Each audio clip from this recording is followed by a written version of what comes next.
ሰላም እንዴት ናችሁ? በመካነ ኢየሱስ ቸርች ውስጥ ነው የምንገኘው። አሁን የምናቀርብላችሁ ጥቅስ ነው። ሮሜ ምዕራፍ 5 ቁጥር 8 ነገር ግን ገና ኃጢአተኞች ሳለን ክርስቶስ ስለኛ ሞቷልና እግዚአብሔር ለኛ ያለውን የራሱን ፍቅር ያስረዳል። እናመሰግናለን።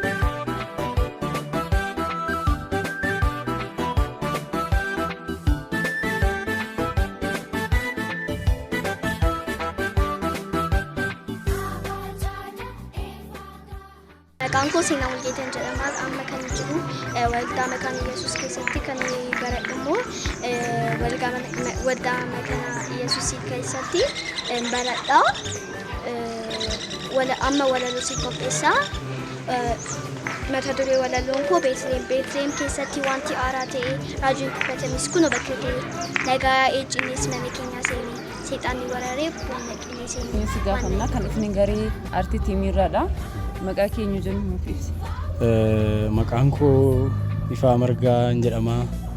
Kanan tajaajilu immoo waldaa Makaana Yesuus Kotobee dhaan tajaajila faarfannaadhaan nan tajaajila akkasumas immoo kwaayirii geggeessuudhaan saandii iskuulii ijoollee barumsa daa'immanii irrattis immoo barsiisaa daa'immaniis nan tajaajila.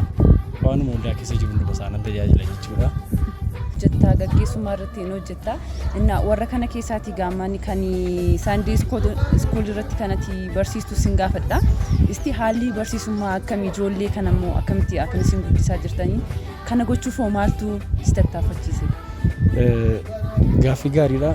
Ijoollee haaluma dubbii sagalee waaqayyootiin ijoollee bu'uura dubbii sagalee waaqayyoo irratti faawundeeshiniin isaanii akka dhaabbatu dubbii sagalee waaqayyoo gadi fageenyaan jaalala waaqayyo karaa Yesuus Kiristoos nu jaallate sana ijoolleenis immoo akka isaan dhandhamachaa guddatan isa kana ifa karaa Kiristoos nu ife sana har'uma kaasanii umurii isaanii keessatti jaalala Kiristoos laphee isaanii keessa akka bulaa deemu isadha kan nu irratti hojjennu. Baay'inaan dubbii sagalee waaqayyoon barsiisnaa faarfannaas immoo faarfannaa akka isaan qo'atanii ka'anii dhaqanii immoo waltajjii irratti faarfataniif hin jajjabeessinaa.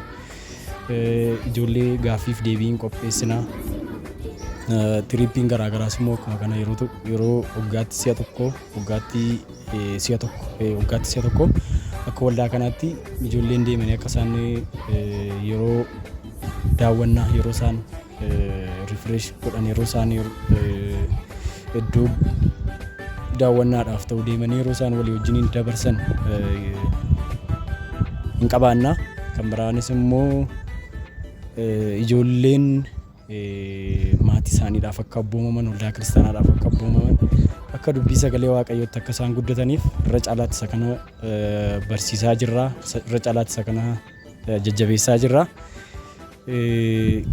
Kan biraan immoo akkuma kana barichi bara dhumaadha sababa ta'eef ijoolleen wanti mana barumsaatti isaan barachaa oolanii wanti isaan gara iddoo biraatti isaan barachaa oolanii dubbii sagalee waaqayyootiin ala kan isaan deemsisudha sababa ta'eef as gaafa dhufan kana garuu irra caalaa inni sun akka inni doomineetiin kun inni biyya lafaa keessa jiru sirbii wanti garaagaraa wanti isaan piraaktis gochaa oolan mana barumsaa keessatti akka inni doomineetiin goone waldaa kiristaanaa akka yeroo dhufan garuu akkuma abboota keenya yeroo darbe warra darbanii boru warra waldaa kiristaanaatti fufsiisanii deemsisan akka isaan godhanii fi isa kanadha kan nuti irratti hojjennu gargaarsa waaqayyootiin. Haalli isin irra jirtan haala gaariidha.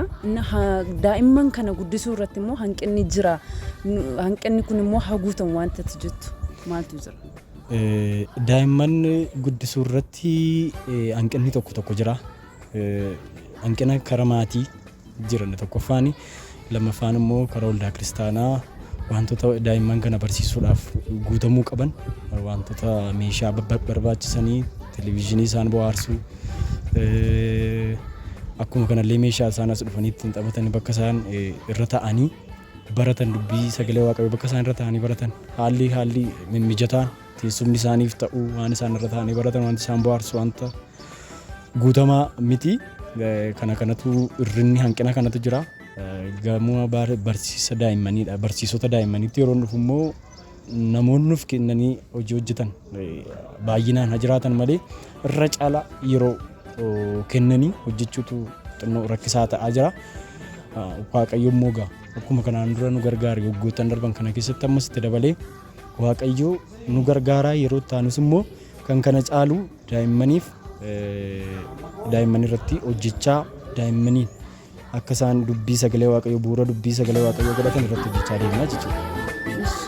Yaada gaarii nuuf kennitee guddaa galatoomi.